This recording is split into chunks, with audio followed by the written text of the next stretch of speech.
Well, now to our interview. Japan's Prime Minister Shinzo Abe has departed Australia following a historic visit confirming a special relationship with its long-term trading partner, but provoking a strong reaction from China, which warned that Australia might be jeopardising mutual trust. To discuss the significance of these events, I was joined just a short time ago by Bob Carr, the former Foreign Minister, now Director of the Australia-China Relations Institute at the University of Technology in Sydney. Bob Carr, thanks for being here. Pleasure.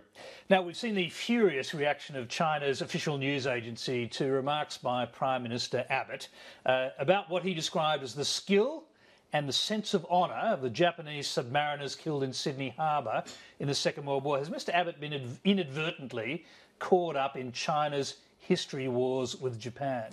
Yeah, it is a difficult one.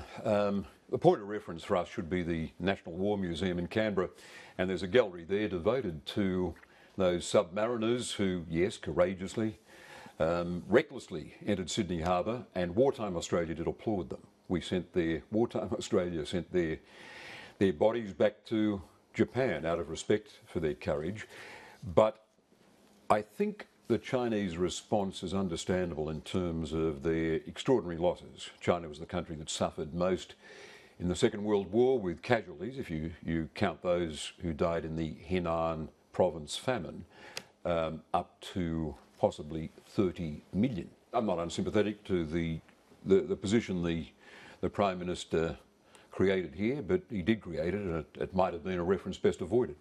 The broader critique of the state-run news agency was even more worrying because it accused Japan's Prime Minister Abe of using Australia to build a network against China and creating a new instability in the region, and the finger was pointed again directly at Australia. Australia should not be taking sides.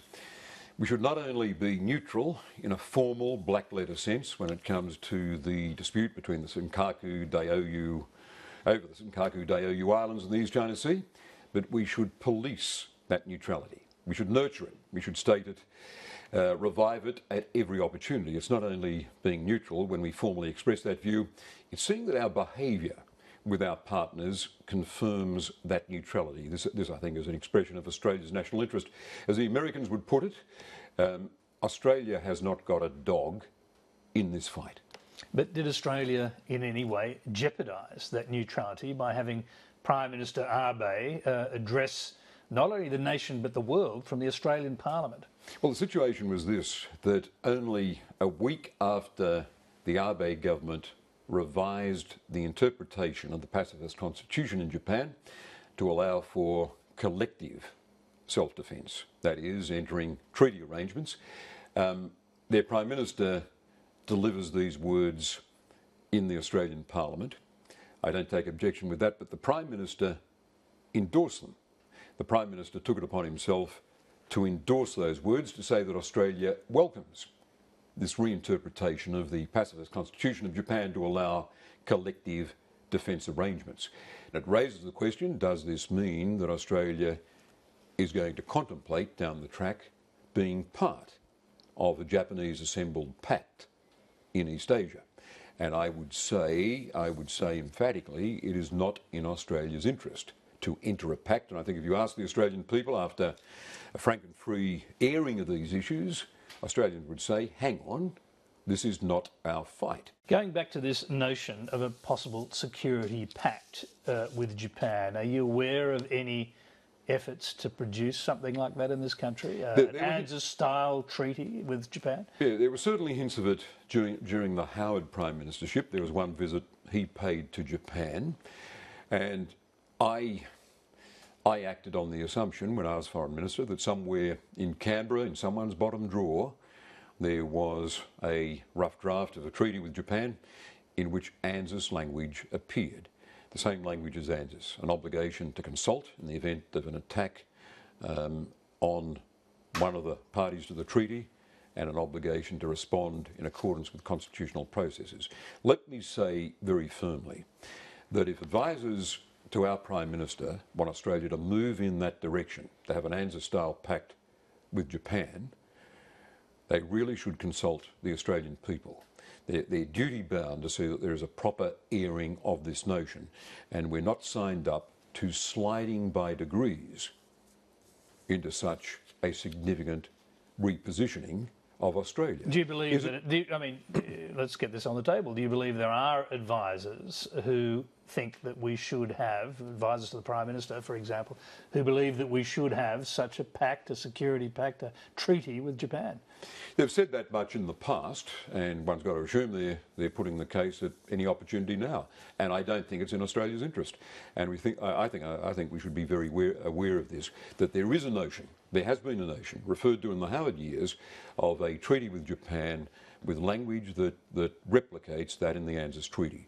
This is not in Australia's interest, and it is not in our interest to slide towards a Japanese-led notion of a pact in East Asia, which can only be interpreted as being directed at China, and it is not in our interest, thirdly, to allow there to be any doubt about our neutrality over the East China Sea. With those qualifications, I think we've got to welcome a warmer association with Japan. Okay, let's just stick with the treaties we do have, because the United States has a treaty with Japan, which President Obama has confirmed recently would in fact be triggered as a military treaty if China invaded or attempted to take the Senkaku Islands. I mean, we have a treaty with the United States called the ANZUS Treaty. Could that one be triggered if the US and Japan get caught up in a conflict with China? Well, the official line that all Australian foreign ministers have been coached carefully to repeat when this question comes up, after a choice of words that Alexander Downer made in China about the applicability of ANZUS to the Taiwan Straits, we all get coached to say, in response to a question like that, Tony, the ANZUS Treaty obliges us to consult. This is a hypothetical question.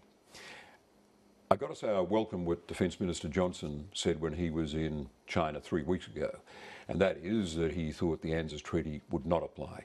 Nonetheless, I think Australian strategic thinkers ought to be alive to the possibility of an intermeshing here.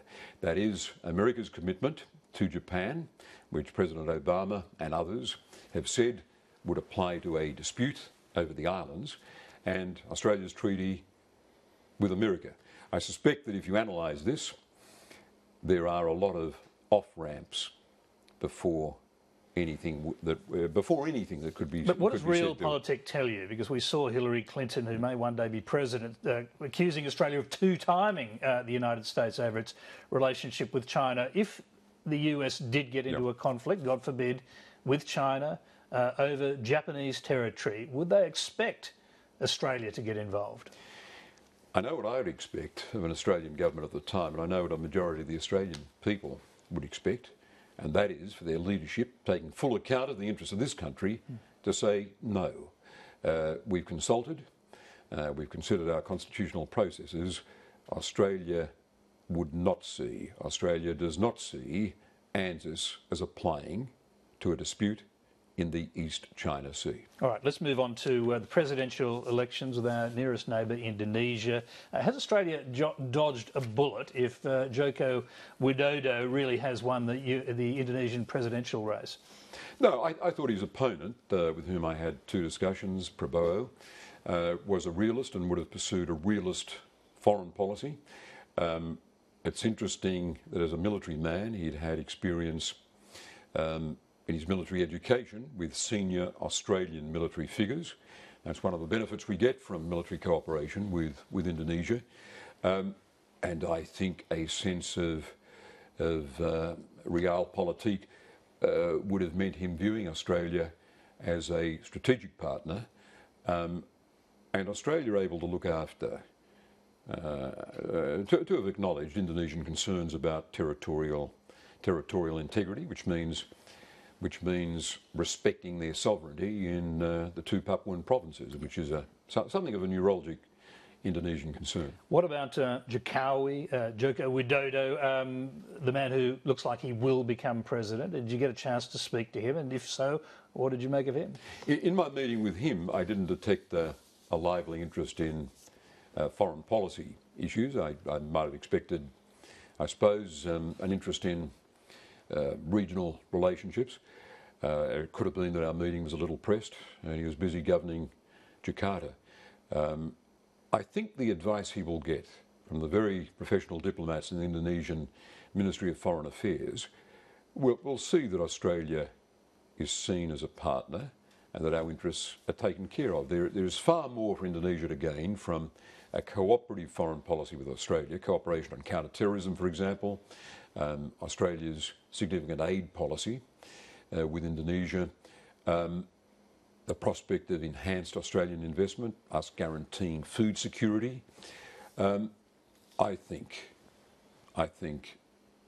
things will just pull us together.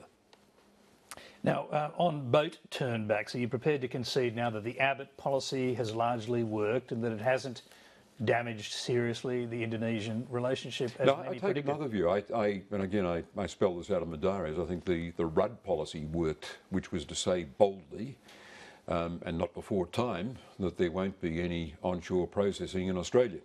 That if you come by people smuggling into Australian waters, you're going to be assessed and resettled in PNG or Nauru. I think that is the policy that has worked. My criticism of my own party is that I would have liked that settled on a couple of years earlier. What about Richard Marles, the opposition spokesman for immigration, yesterday turned around and said, well, we've got an open mind on boat turnbacks. I mean, he made the case that it damaged the relationship with Indonesia, but he said we've got an open mind. Could a Labor government in the future reconsider this issue of turning back boats? Well, why not? Let's be pragmatic about it.